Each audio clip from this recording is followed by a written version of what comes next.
പറഞ്ഞുകൊണ്ട് കുറച്ചു ദിവസം ജനശ്രദ്ധ നിങ്ങളുടെ പാർട്ടിയിൽ കേന്ദ്രീകരിക്കാൻ വേണ്ടി നിങ്ങൾ കാണിച്ച ഈ ഒരു അവിവേകം ഒരു നഗരത്തെ എന്നല്ല ഒരു നാടിനെ മുഴുവൻ തന്നെ അധർമ്മത്തിന്റെ കൊടികുത്തി വാഴുന്ന ഇടമായി മാറ്റാൻ പോവുകയാണ് എന്ന് അന്ന് BJP പറഞ്ഞിരുന്നു.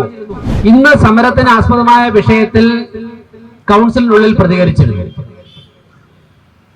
രാഷ്ട്രീയ പാർട്ടി എന്നുള്ള നിലയ്ക്ക് ഈ വിഷയം തെരുവിലേക്ക് കൊണ്ടുവന്ന് പൊതുസമൂഹത്തിൽ ചർച്ച ചെയ്യുക എന്ന ഉദ്ദേശത്തോടുകൂടി BJP ഇന്ന് ഈ ധർണ നടത്തുന്നതിന്റെ പിന്നിൽ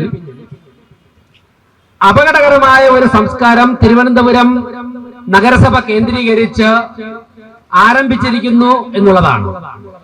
അത് മുളയിലേ നുള്ളുക എന്നുള്ള ലക്ഷ്യത്തോടു കൂടിയാണ് ഞങ്ങൾ ഈ സമരത്തിന് ഇന്ന് ഈ ധർണയ്ക്ക് ഇവിടെ എത്തിയിരിക്കുന്നത്.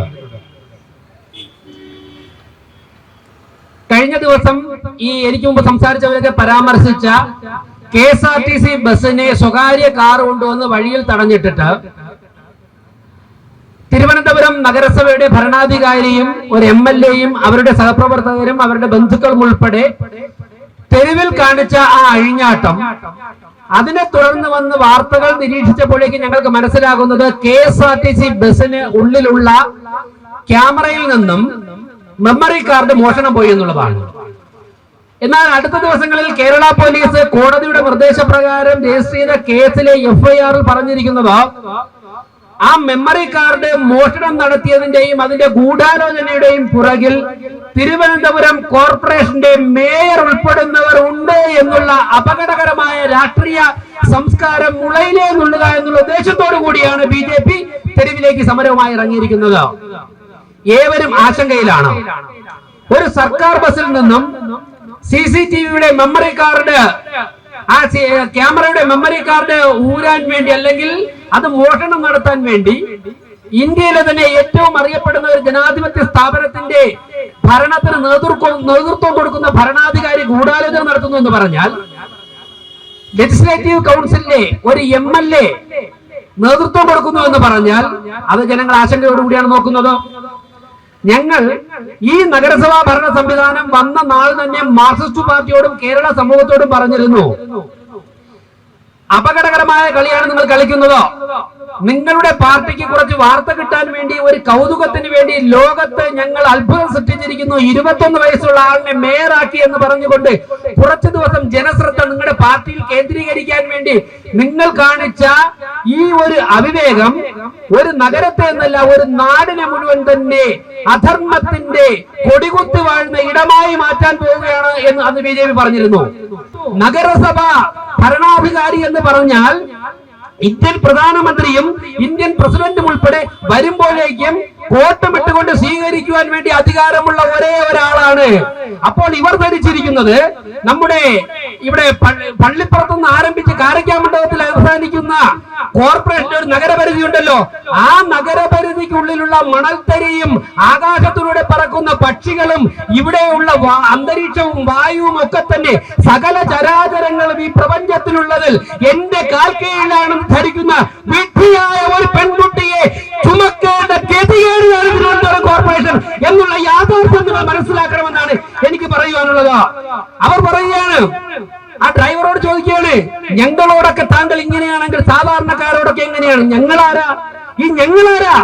അതായത് എനിക്ക് KSRTC ബസ്സിനെ കാറ് കൊണ്ടിട്ട് തടയുവാനുള്ള അധികാരം എനിക്കുണ്ട്, അവകാശം എനിക്കുണ്ട് എന്ന ഒരു ധാരണ ഇവരുടെ മനസ്സിൽ രൂപപ്പെട്ടു പോയി.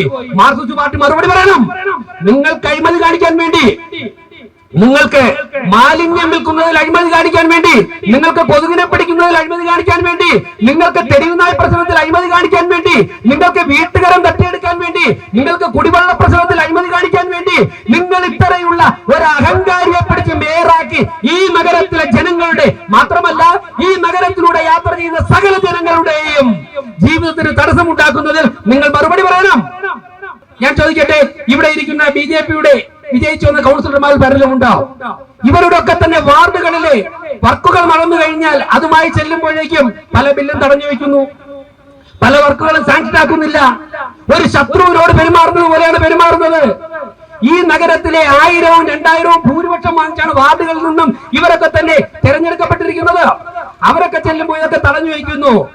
നടു റോഡിൽ സർക്കാർ ബസിന് മുന്നിൽ, സർക്കാർ ഉദ്യോഗസ്ഥന്റെ മുന്നിൽ ഈ ധാർഷ്ട്യം കാണിക്കുന്ന വ്യക്തി ഇവിടത്തെ ഉദ്യോഗസ്ഥരോട് എങ്ങനെയായിരിക്കും പെരുമാറുന്നത്? സഹപ്രവർത്തകരോട് എങ്ങനെയായിരിക്കും പെരുമാറുന്നത്? അങ്ങനെ ഒരു വ്യക്തിയെ ചുമക്കേണ്ട ഗതികേട് മാർക്സിസ്റ്റ് പാർട്ടി ഈ നഗരത്തിന് സംഭാവന ചെയ്തു, സമ്മാനിച്ചു എന്നുള്ളിടത്താണ് മാർക്സിസ്റ്റ് പാർട്ടി മറുപടി പറയേണ്ടത്. ഞാൻ ദീർഘിപ്പിക്കുന്നില്ല. എന്റെ സഹപ്രവർത്തകർ സംസാരിച്ചിട്ടുണ്ട്, ഇനിയും നിരവധി പേർ സംസാരിക്കുമെന്നാണ് ഞാൻ പ്രതീക്ഷിക്കുന്നത്. സുഹൃത്തുക്കളെ, കേരളം ലജ്ജിക്കുകയാണ്. കേരളം ലജ്ജിക്കുകയാണ്.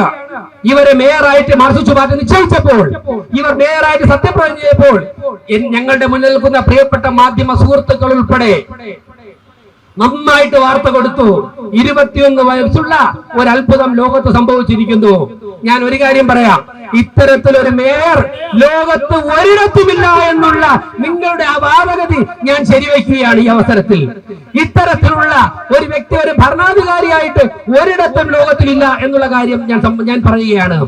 വേറെയും പലരും പറയാറുണ്ട്. തട്ടുകടയിൽ ചെന്ന് കഴിഞ്ഞാൽ ദോശ ചുട്ട് കിട്ടാൻ വേണ്ടി താമസിക്കുകയാണെന്നുള്ള തട്ടുകടക്കാരന്റെ ലൈസൻസ് ക്യാൻസൽ ചെയ്ത സംഭവമുണ്ട്. അത് ഞാനിവിടെ പറയുന്നില്ല, അത് പലർക്കും അറിയാം. ഞാൻ പറയുന്നില്ല, അല്ലെന്ന് പറയട്ടെ. ലൈസൻസ് തട്ടുകടക്കാരന്റെ ചൂട് ദോശ ചുട്ട് മാവ് കോരി കല്ലിൽ ഒഴിച്ചു കഴിഞ്ഞാൽ മിനിമം സമയം കൊടുക്കണ്ടേ? ഞാൻ മേയറാണ്, ഞാൻ മന്ത്രിയാണെന്ന് പറഞ്ഞ ഭർത്താവ് MLA ആണെന്ന് പറഞ്ഞാൽ ദോശ പെട്ടെന്ന് വരുമോ? അത് ഈ ചൂടായ മിനിമം സമയം കൊടുക്കണ്ടേ? മാവ് എന്ത് വരണ്ടേ? ഇല്ല.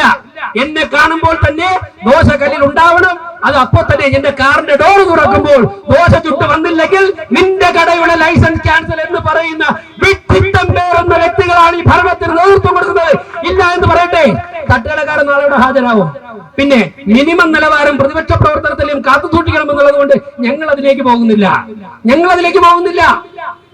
കഴിഞ്ഞ ഒരു 2-3 മാസം മുമ്പ്, പാർലമെന്റ് തെരഞ്ഞെടുപ്പിന് തൊട്ട് മുമ്പ്, മുടവൻമുകൾ പൂജപ്പുര വാർഡുകളിൽ ഞാൻ പോയിട്ട് ഞങ്ങളുടെ ആ പ്രദേശത്തുള്ള പൂജപ്പുര പ്രദേശത്തുള്ള ചില പാർട്ടി പ്രവർത്തകരുമായിട്ട് പോയിട്ട് ചിലരെ പാർട്ടിയിൽ ചേർത്തു. CPM-ൽ നിന്നും ചില വനിതകൾ വന്നു, കോൺഗ്രസിൽ നിന്നും വന്നു. അതിൽ വന്ന ഒരു വനിത തട്ടുകട നടത്തുന്ന വനിതയാണ്. ആ തട്ടുകട നടത്തുന്ന വനിത ഞങ്ങളോട് പറഞ്ഞ കാര്യങ്ങൾ, ചില കാര്യങ്ങൾ ഞാൻ സൂചിപ്പിക്കാം. കാരണം അവർ CPM മെമ്പറാണ്. അവർ പറഞ്ഞത്, അവർ തട്ടുകട നടത്തിക്കൊണ്ടിരുന്നപ്പോഴേക്കും കോർപ്പറേഷനിൽ നിന്ന് ഉദ്യോഗസ്ഥർ വന്നിട്ട് അവരുടെ ഈ മാവും ചായയുടെ പാലൊക്കെ കൊണ്ടുവരുന്ന പാത്രങ്ങളൊക്കെ പിടിച്ചെടുത്തു. ഇവർ പോയി ചെന്ന് CPM-ലെ ഒരു നേതാവിനെ കണ്ടു. ആ നേതാവിന് ഇവിടുത്തെ ഭരണാധികാരിക്ക് ഇഷ്ടമല്ല. എന്നിട്ട് ഇതറിയാതെ ചേച്ചി പോയി ഭരണാധികാരിയോട് പറഞ്ഞു, ഞാൻ മറ്റേ നേതാവിനെ കണ്ട. നീ അവനെയാണോ കണ്ടത്? എന്നാ പിന്നെ നിന്റെ പാത്രങ്ങളൊക്കെ കുറച്ച് ഇരിക്കട്ടെ. ഒന്ന് ആലോചിച്ച് നോക്ക്. 24,000 രൂപയുടെ തട്ടുകട നടത്തുന്ന സ്ത്രീയുടെ പാത്രങ്ങൾ പിടിച്ചിട്ട് ഇവിടെ കൊണ്ടുവച്ചു. ഇല്ല എന്ന് പറഞ്ഞാൽ നാളെ ആ സ്ത്രീയെ ഇവിടെ കൊണ്ടുവരാൻ ഞങ്ങൾ തയ്യാറാ. മാധ്യമങ്ങളുടെ മുമ്പ് കൊണ്ടുവരാൻ ഞങ്ങൾ തയ്യാറാ. ആ സ്ത്രീ 9 തവണയാണ് ഇവിടെ വന്നത്. ആ വനിതയ്ക്ക് 53 വയസ്സായി. അവർ 9 തവണ തിരുവനന്തപുരം കോർപ്പറേഷന്റെ ഭരണാധികാരിയുടെ മുമ്പ് പോയി അവസാനം പറഞ്ഞു, മോളെ ഞാൻ നിന്റെ കാല് പിടിക്കാം, എനിക്ക് ആ പാത്രങ്ങൾ വിട്ടുതാ, എന്റെ ജീവിത മാർഗമാണ്. വിട്ടുകൊടുത്തില്ല. ഒടുവിൽ അവർ അതിലൊരു എത്രയോ ഫൈൻ അടയ്ക്കാൻ പറഞ്ഞു. ആ ഫൈൻ അടച്ചിട്ടാണ് ആ പാത്രങ്ങൾ വിട്ടുകൊടുത്തത്. ഫൈൻ അടപ്പിക്കാം, തെറ്റ് പറയുന്നില്ല, അവർ തെറ്റാണ് ഫൈൻ. പക്ഷേ അത് ആദ്യമാവണ്ടേ? തട്ടുകടയിൽ ദോശയും രസവടയും ജീവിക്കുന്ന ഒരു വീട്ടമ്മയ്ക്ക് എത്ര ലാഭമാണ് ഒരു ദിവസം കിട്ടുന്നത്? അവരുടെ കട 1 മാസം അടഞ്ഞു കിടന്നു. 9 ദിവസം അവർ ഓട്ടോ ഓടിച്ച് മുടവുമ്പോൾ നിന്നും ഇവിടെ വന്നിട്ടുണ്ട്. അങ്ങനെയാണെങ്കിൽ ആദ്യത്തെ ദിവസം പറഞ്ഞൂടെ നിങ്ങൾ ഫൈൻ അടയ്ക്കണമെന്ന് പറഞ്ഞിട്ട് പാത്രം വിട്ടു കൊടുത്തൂടെ? അവർ പിറ്റേ ദിവസം വീട്ട് കട അടച്ച് ജീവിക്കുമല്ലോ നിയമവിധേയമായിട്ട്. ഞാൻ ചോദിക്കട്ടെ, ഇതിനൊക്കെ മറുപടി പറയണ്ടേ? മാർക്സിസ്റ്റ് പാർട്ടിക്ക് എത്ര കാലം സംരക്ഷിക്കാൻ സാധിക്കും? ഇത്തരത്തിലുള്ള ധിക്കാരവും ഇത്തരത്തിലുള്ള അറിവുകേടും ഇത്തരത്തിലുള്ള വിവരമില്ലായ്മയും ഒക്കെ തന്നെ കൂടിക്കലർന്നിട്ട് അതിനൊരു പേരും ഇട്ട് കഴിഞ്ഞാൽ കോർപ്പറേഷൻ മേയറായി, അതിനൊരു മനുഷ്യരൂപവും കൊടുത്താൽ കോർപ്പറേഷൻ മേയറായി.